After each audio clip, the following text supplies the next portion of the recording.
The classroom was a vibrant mix of colors and sounds. Mirak, a blue-furred Euro with a playful side, flicked her stylus at a nearby Jin, who ignored her with stoic silence. Lara, an opticien student, tapped her translucent claws on the desk, creating a rhythmic clicking that grated on everyone's nerves. At the front of the room, Instructor Varric waited patiently. His tall, draconic frame poised with the ease of someone used to commanding order. His head fronds twitched slightly, betraying his growing impatience when the low hum of chatter failed to subside. Varric slammed his clawed hand on the desk, the metallic clang echoing through the room, silencing even the noisiest students. Enough. Varric's fronds flared briefly before settling flat against his scaled neck. Today's lesson is not to be taken lightly. We are here to discuss Earth. The holographic display in the center of the room flickered to life, showing a vibrant blue and green planet spinning serenely in space. The room fell quiet, not out of awe, but from palpable skepticism. Mirak leaned back in her chair, propping her feet on the desk with exaggerated indifference. Earth again? Let me guess, more stories about humans punching each other and running into things for fun? A soft ripple of laughter spread through the room. Varric's amber eyes narrowed. If you would listen, Miss Mirak, you might learn something beyond your preconceptions, he said, his tone sharp. Mirak snorted but remained silent. Earth, as you all know, is classified as a death world. Today, we will explore what that truly means, not just the danger, but the resilience it fosters. James, would you come forward? All heads turned toward the human seated in the back row. James hesitated for a moment, then stood, brushing off his well-worn academy uniform. At 20 years old, he was one of the youngest students in the class, but also the most scrutinized. Being the only human at the academy had made him a curiosity, a symbol of his species' reputation for thriving in chaos. He walked to the front of the room, feeling the weight of every alien gaze. The opticians stared unblinking with their compound eyes. The Ural's fur bristled slightly, as if expecting him to do something outrageous. Even the Jinn, normally impassive, leaned forward, their forearms resting on their desks. Hi, James said, his voice tinged with nervousness. So, Earth, it's a lot. Mirak smirked. Fascinating start. James ignored her and inserted a small data chip into the console. The holographic image shifted, zooming in on a vast, dense forest. This is the Amazon rainforest. It's one of the largest ecosystems on Earth, covering over 5 million square kilometers. The display shifted, showing a jaguar prowling through the underbrush, its golden fur marked with dark rosettes, rippling as it moved, silent and predatory. In the next moment, the jaguar pounced on a kabara, its powerful jaws clamping down with deadly precision. The room collectively flinched. That, James said, gesturing to the jaguar, is one of the top predators in the rainforest. Jaguars can crush bones with their bite. They hunt in silence, and by the time you notice them, it's probably too late. Charming, muttered Lara, her pink carpes glinting as she crossed her arms. And humans live near these things? Some do, James said. Others visit for research or exploration. You just learn to be cautious. The image shifted again, this time showing a towering column of swirling wind tearing through a small town. Trees snapped like twigs, and debris flew in every direction. This is a tornado, James explained. It forms when warm and cold air meet under the right conditions. Winds can reach over 300 kilometers per hour, strong enough to destroy entire buildings. A Jinn student raised a hand. How do humans defend against such forces? We can't always, James admitted. But we've built underground shelters to protect ourselves.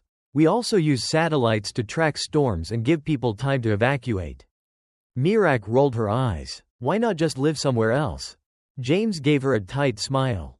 Because Earth isn't just about the danger. It's also beautiful, fertile land, rich resources, incredible biodiversity. We take the risks because the rewards are worth it. The hologram changed again, this time displaying a vast desert, its golden sand stretching endlessly under a blazing sun. This is the Sahara Desert, James said. Temperatures here can reach over 50 degrees Celsius during the day and drop below freezing at night. Let me guess, Lara said. People live here too? Not in the middle of the desert, James replied, but on its edges, yes. Humans have learned to adapt to extreme environments. We build, we innovate, and we find ways to make the unlivable livable. As James continued his presentation, the room fell quieter. He showed them images of volcanic eruptions, hurricanes, and towering waves crashing onto shorelines. Each new hazard seemed to chip away at the student bravado. When James finally finished, the hologram returned to its original image of Earth, spinning peacefully in space. He stepped back, glancing at Varric, who nodded approvingly. "Thank you, James," Varric said. He turned to the class. "You've now seen the challenges humans face on their home world. These are not hypothetical dangers, they are real, persistent, and often deadly. And yet, humanity thrives. They have turned their world's chaos into opportunity, their struggles into strength." A Jin student raised a hand again. "Instructor, would it not be fair to say that humans themselves are one of Earth's greatest dangers?" James chuckled softly, surprising himself. "Yeah, I guess you're not wrong. But we're also its greatest hope. Earth has shaped us into what we are, for better or worse. We've learned to survive no matter what." The room was silent as the students processed his words. For the first time, James didn't feel like an outsider. He felt like a representative, an imperfect one, maybe, but a representative nonetheless. James returned to his seat under a wave of whispers and sighs. His presentation had left an impression, though he wasn't sure if it was awe, disbelief, or something closer to dread. He didn't mind, at least they were listening. The classroom settled again as Instructor Varric stepped forward. His clawed hands rested on the desk, and his fronds twitched slightly as he surveyed the room. "Now that you've seen the natural dangers of Earth," Varric said, "let's address the question I know many of you are asking. Why would anyone stay? Why not leave?" A few students exchanged glances. Mirac muttered something under her breath, but for once, she didn't speak out loud. Varric tapped the console, and the hologram changed to a sweeping aerial view of Earth's landscapes, towering mountain ranges, lush green valleys, vast oceans sparkling under the sun. The planet seemed alive, vibrant, and brimming with potential. "Earth's danger is balanced by its abundance," Varric said. "Few planets possess such a wide range of environments and resources. This diversity has shaped humanity into what they are today: adaptive, resourceful, and, at times, reckless." James smirked at the last word, but he didn't argue. "We'll now examine how humans interact with these dangers. To better understand, we will engage in simulations. Groups of 4 will face scenarios inspired by Earth's challenges. Your objective will be survival." The room erupted in murmurs. "Survival? Do what?" asked one student, clasping his hands tightly together. "Calm yourself," Varric said. "The simulations are perfectly safe, but they will give you a taste of what humans endure daily." The students were divided into groups. James found himself paired with Mirac, the iridescent Urel, the pink Opticin with the ever-clicking claws, and Kren, the fish-like Valian who seemed perpetually nervous. It wasn't the team James would have chosen, but he wasn't about to complain. They entered the Academy's simulation chamber, a cavernous room lined with projectors and hollow emitters. As they stepped inside, the walls shimmered, transforming into a dense jungle. The air grew humid, and the distant sound of rushing water mixed with the calls of unseen creatures. "This is a simulation of the Amazon rainforest," Varric's voice crackled through the intercom. "Your task is simple. Locate the signal beacon and return to the extraction point. Be mindful of your surroundings. Earth's dangers are often unseen until it's too late." "This should be easy," Mirac said, stretching lazily. "It's just a bunch of plants and animals." James arched an eyebrow. "You might want to keep your confidence in check. The Amazon isn't forgiving." The group set off, the undergrowth crunching beneath their feet. Thick vines hung from towering trees, and strange noises echoed through the foliage. James led the way, his senses on high alert. "Look at this place," Laura muttered, her claws brushing against a bright red flower. "It's beautiful. I don't see what's so dangerous." "Don't touch that," James snapped, grabbing her wrist. Laura froze, her claws just inches from the flower's petals. "Why?" she asked. "That's a poison dart frog," James said, pointing to a small, brightly colored amphibian perched on the flower. "Its skin secretes a toxin that can kill you with a single touch." Laura yanked her hand back, her compound eyes widening. "That tiny thing?" she whispered. "Welcome to Earth," James said with a wry smile. They continued deeper into the jungle. The air grew heavier, and the calls of animals seemed to close in around them. James scanned the area constantly, his instincts honed by years of hiking and camping back home. The group reached a shallow river, the water clear, revealing smooth stones and darting fish below. Kren stepped forward eagerly. Finally, something easy. Let's cross. Wait, James said, holding out his arm. We can't just wade through. Why not? Mirak asked, already pulling off her boots. James pointed to the far bank, where a large, scaly creature lay motionless, half submerged in the water. Its eyes were barely visible above the surface. That's a crocodile, James said. It looks slow, but it can lunge faster than you can react. And if it grabs you, you're not getting out. Kren stepped back, his scales pale. What do we do then? James scanned the riverbank, spotting a fallen tree stretching across the water. We'll use that as a bridge. It's risky, but it's safer than swimming. The group carefully made their way across the log, their movements slow and deliberate. Halfway across, the crocodile stirred, its tail sweeping through the water. Don't look down, James warned. Mirak muttered something under her breath but kept moving. They reached the other side without incident, though Kren nearly slipped on the damp wood. Is everything on Earth trying to kill you?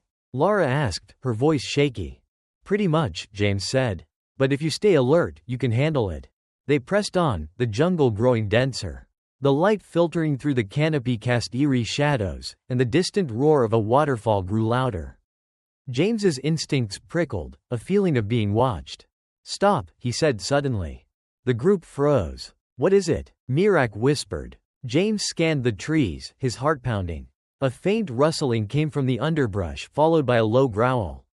The leaves parted, and a jaguar stepped into view, its golden eyes locked onto the group. Don't run, James said quietly. It'll trigger its chase instinct. What do we do? Kren hissed, his voice trembling. Stay calm, James said. Make yourself look big. Loud noises might scare it off. The group followed his lead, shouting and waving their arms. The jaguar hesitated, its ears flattening. After a tense moment, it slunk back into the shadows. That was horrifying, Lara said, her voice barely above a whisper. How do you live with things like that? James exhaled slowly. We don't always have a choice. You learn to coexist, or you don't survive. They found the signal beacon shortly after and made their way back to the extraction point, their nerves still raw. When the simulation ended, and the jungle dissolved into the sterile white walls of the chamber, the group let out a collective sigh of relief. That, Mirak said, was the most insane thing I've ever done. And that was just a simulation, James said with a grin. Imagine the real thing. As the group returned to the classroom, the other students bombarded them with questions. What had they seen? What had they faced? To James's surprise, Mirak answered honestly. Earth is terrifying, but it's also kind of amazing. James couldn't help but smile. For the first time, it felt like they were starting to understand. The simulation had left a mark on the class.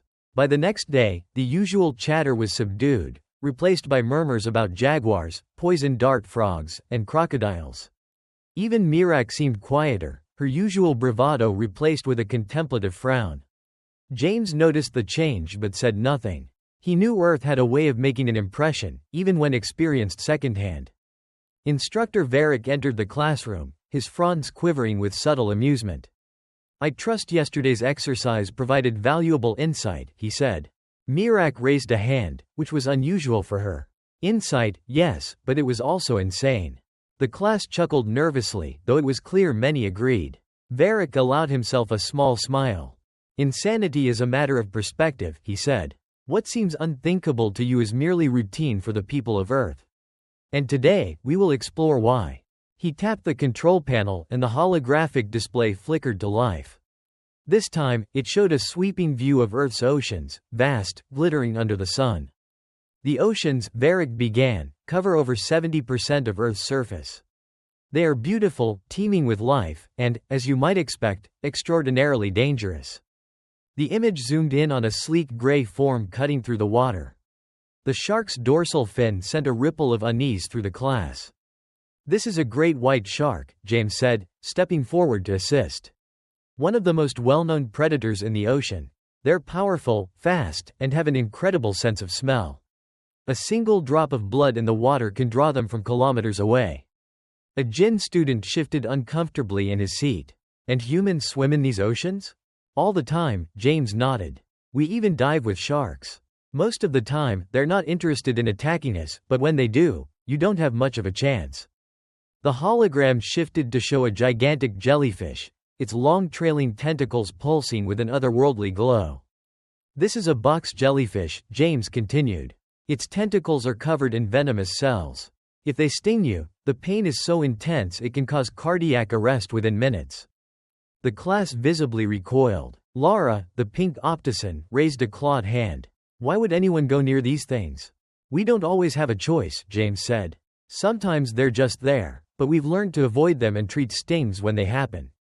For the most part. For the most part? Laura echoed, incredulous. You mean people still die from these creatures? James shrugged. A few, but that's Earth. Everything's a balance between risk and reward. The hologram zoomed out again, showing a raging storm over the ocean. Massive waves tossed a cargo ship like a toy, as lightning split the sky. And then there's this, James said. Hurricanes. These are massive storms that form over warm ocean waters. Winds can exceed 250 kilometers per hour, and the waves can reach over 20 meters high. And yet, humans cross these oceans. Dated, the djinn, clasped his hands tightly. We do, James said. Humans have been crossing oceans for thousands of years. It's dangerous, sure, but it's also necessary. Trade, exploration, discovery. It's worth the risk. The room was silent for a moment. Then Varric tapped the console again, and the hologram shifted to a desert landscape. The air shimmered with heat, and sand dunes stretched as far as the eye could see. Earth's extremes are not limited to its waters, Varric said. Its landmasses are equally formidable. The Sahara Desert, for example, is one of the hottest places on the planet. The display showed a group of humans trekking through the desert, their faces shielded by cloth, their steps deliberate and measured. These people, Varric continued, are nomads. They have adapted to survive in one of the harshest environments imaginable. They know where to find water, how to navigate the dunes, and how to endure the relentless heat. They do this voluntarily? Laura asked, her voice tinged with disbelief. Some do, James said. Others don't have a choice. But either way, it's about adaptation. The hologram changed again, showing a towering mountain capped with snow and ice. This is Mount Everest, James said. The highest point on Earth, over 8,800 meters tall. Surely no one lives there? Mirac said, her tone doubtful. Not on the peak, James replied. But people do climb it. They train for years just to reach the summit. It's dangerous, freezing temperatures, low oxygen, avalanches, but they do it anyway. For what purpose? Dode asked. James smiled faintly. Because it's there. The room fell silent again. The class had been skeptical of Earth's reputation, but now the evidence was undeniable. Every new environment seemed more hostile than the last, yet humans not only survived, they often sought out these challenges. Earth is not a death world because it kills indiscriminately, Varric said, breaking the silence. It is a death world because it forces those who live there to grow stronger, smarter, and more resilient. Humanity's mastery of their environment is a testament to their adaptability and determination. Dadet raised a hand hesitantly. Instructor, if Earth is so dangerous, why do humans seem so at peace with it? James answered before Varric could respond. We're not at peace with it. Not really. But we respect it. Earth is our home, and it's shaped who we are. The dangers are just part of the deal. The hologram flickered off, leaving the room in silence. Slowly, the students began to process what they had learned. Their usual bravado replaced with newfound respect for Earth and its inhabitants. Even Mirac seemed subdued, her usual sarcasm replaced with thoughtful silence. For the first time, James felt like they were beginning to understand, not just Earth's dangers, but the resilience it demanded and the pride it instilled in those who called it home. The next morning, James arrived early to class, expecting the usual bustle of murmured conversations and pre-class antics. Instead, he found the room almost silent. Students sat at their desks, their faces a mix of awe and unease. Even Mirac, who typically sauntered in with a smug grin, was already seated, her fur subdued and her usual sarcasm noticeably absent. James glanced around, unsure what had shifted. He barely had time to settle into his seat before Instructor Varric entered, carrying a small case. His fronds twitched, betraying his calm exterior. Whatever today's lesson was, it carried weight. Varric set the case on the desk and tapped it open, revealing a cluster of small data chips. "Good morning, class," he began. "Today, we will examine the final aspect of Earth's classification as a death world. You have seen its predators, its environments, its natural forces. Now, we will discuss the most formidable aspect of Earth, its people." All eyes turned to James. He stiffened, already bracing for the inevitable questions or jabs, but no one spoke.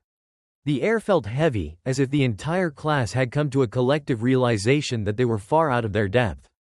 Varric gestured toward the display at the center of the room, and a new hologram shimmered into view. This time, it showed a group of humans scaling a sheer rock face with no safety harnesses. They climbed methodically, inching upward, their hands gripping tiny crevices in the stone. "This is known as free solo climbing," Varric said. "A sport where humans ascend cliffs with no equipment other than their bare hands. A single misstep results in certain death." The class murmured in disbelief. "Why would they do this? What could possibly be worth such a risk?" asked Dode, raising one of his hands. James leaned forward, his voice quiet but firm. "Because it's a challenge. It's about testing yourself, pushing your limits. Some humans are drawn to danger, not because they want to die, but because they want to prove they can survive." The hologram shifted, showing footage of a stormy ocean. Humans in bright orange suits clung to the sides of a ship as waves crashed over them, threatening to pull them into the depths. "These are rescue workers," Varric said. "They venture into the most dangerous conditions imaginable to save others. Their survival depends not only on their equipment but on their ability to adapt to chaos." The students stared, their usual confidence eroded. Laura, the optician, clicked her claws nervously. "They do this for strangers?" she asked. "Yes," James said. "Humans value community. We don't always get along, but when it matters, we'll risk everything to protect each other." The hologram shifted again, showing a dense forest lit by flickering flames. Firefighters in heavy gear ran toward the blaze, wielding hoses and axes. "These are wildland firefighters," James explained. "They fight fires in forests and grasslands. It's dangerous, exhausting, and often unpredictable, but someone has to do it." Mirac finally broke her silence. "So humans fight their own planet. You battle predators, storms, fire. What else?" James hesitated, then glanced at Varric, who nodded for him to continue. "We fight each other," James admitted. "We're not perfect. We've had wars, too many, honestly. But we've also learned from them. We've built systems to prevent conflict, to promote peace." The room was silent, the weight of James's words hanging heavy. Then, unexpectedly, Kren, the fish-like Valian, spoke up. "But that's what makes you so remarkable, isn't it?" he said. You fight nature, you fight each other, and yet you endure." James met Kren's gaze, surprised. "We endure because we have to. Earth doesn't give us much of a choice." The hologram faded, leaving the room in an uneasy quiet. Varric stepped forward, his clawed hands resting on the desk.